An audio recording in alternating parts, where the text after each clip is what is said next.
responsabilidad hablar de lo que fue la obra de uno de nuestros grandes escritores, que además de ser un personaje relevante para la vida cultural de Jiquilpan, pues fue un buen amigo.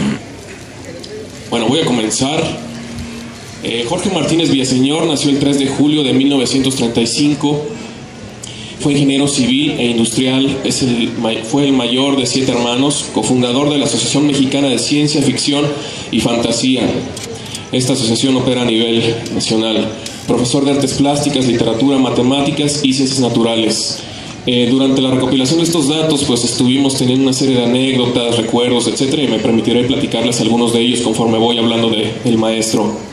Seguramente muchos amigos de mi generación y también otros recordaremos las clases del maestro, donde nos enseñaba a realizar diseños de grecas y otras clases de pintura en lo que era la primaria, siempre estricto y vigilando que nuestros trabajos fueran pulcros y bien realizados, con su peculiar manera de llamar la atención, y más de alguno todavía lo ha de recordar.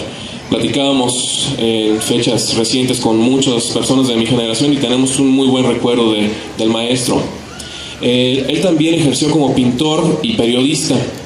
Recuerdo también que en una ocasión en la Casa de la Cultura él impartía clases de pintura. Entonces en esa ocasión yo fui a acudir a las clases. Entrando comencé a escudriñar un poco lo que era el taller de pintura y me llevé una gran sorpresa al ver que ese hombre que nos daba clases en la primaria pues tenía una obra bastante remarcable también en la cuestión gráfica, trabajos al óleo, etcétera, y les voy a platicar un poquito más de esta obra que el maestro hizo y que en algunos casos pues solo algunos la conocen. Prácticamente había un cuadro en particular que a él le gustaba mucho, que me comentaba, se llamaba La Isla de los Muertos. Este cuadro que él pintó, platicábamos en cierto momento que él se inspiraba en algunas ocasiones en obras musicales, etcétera, y digamos que las transmutaba para convertirlas en pinturas. La Isla de los Muertos, la ópera 29, es un poema sinfónico del compositor ruso Sergei Rachmaninoff, compuesto en 1908 en Dresde, e inspirado por el cuadro homónimo del pintor Arnold Böcklin, que había visto en París en 1907. A partir de esta obra, el maestro Martínez me comentaba que él se había inspirado para tener algunas de sus representaciones en la cuestión de pintura. Les voy a platicar un poco de su obra pictórica para que lo conozcamos.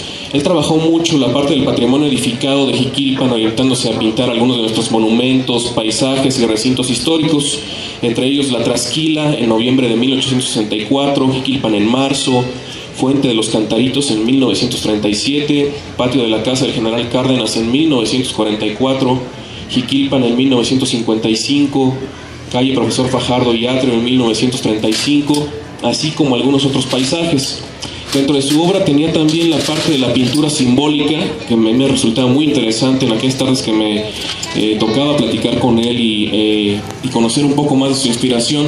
Tenía algunas pinturas como La Escalera al Cielo, Soñando el Más Allá, El Crepúsculo de los Dioses, El Monasterio de Dalí, La Atlántida Sumergida, en las cuales yo veía que el maestro también plasmaba parte de ese imaginario que desarrollaba a través de la literatura y de su obra escrita. Y ahí yo creo que encontramos una parte muy interesante de Jorge Martínez. Ahorita vamos a platicar un poquito de ella. Yo creo que muchos conocemos sobre todo la parte de las leyendas jiquilpenses, que tocó seguramente a muchos de nuestras generaciones y a la gente de Jiquilpan. Y una peculiaridad de las leyendas es que, aparte de rescatar esa tradición oral y aparte de la historia oral que tenemos en Jiquilpan, el maestro las mezclaba de una manera muy interesante, porque agregaba parte de una narrativa que llegó a colocarlo también en el mapa de lo que fue la literatura, el occidente de Michoacán. Leer a Jorge Martínez es algo muy interesante porque podemos encontrar esa mezcla de datos históricos con una mística inigualable, pero también la parte narrativa donde se entremezcla esta parte digamos fantástica, el imaginario que el mismo autor le imprimía también a las leyendas. Entonces nos traslada a toda una serie de paisajes, una narrativa que captura, y precisamente ahí encontramos pues parte de este rasgo característico del maestro. Él también incursionó en algo de lo que fue literatura de ciencia ficción, teniendo como influencias principales a Howard Phillips Lovecraft, por ahí maestro de lo que fue el terror cósmico y literatura un tanto más oscura, y también a Edgar Allan Poe. Dentro de sus narraciones más importantes está El Día Perdido. Les voy a leer un poquito del Día Perdido. Dice: Sor Juana Inés de la Cruz en un cuento de ciencia ficción. Sí, es posible, y de hecho aquí podemos verlo de una manera interesante y muy bien lograda. El día perdido de Jorge Martínez Villaseñor mereció la primera mención del concurso Puebla 1990 y estuvo a punto y ganó también cierto certamen, En 1980 obtuvo el primer lugar en un concurso nacional de alumnos de los institutos tecnológicos y ha publicado cuentos en la desaparecida revista Suspenso y Misterio y en periódicos y revistas regionales como Antorcha y Ti. La obra del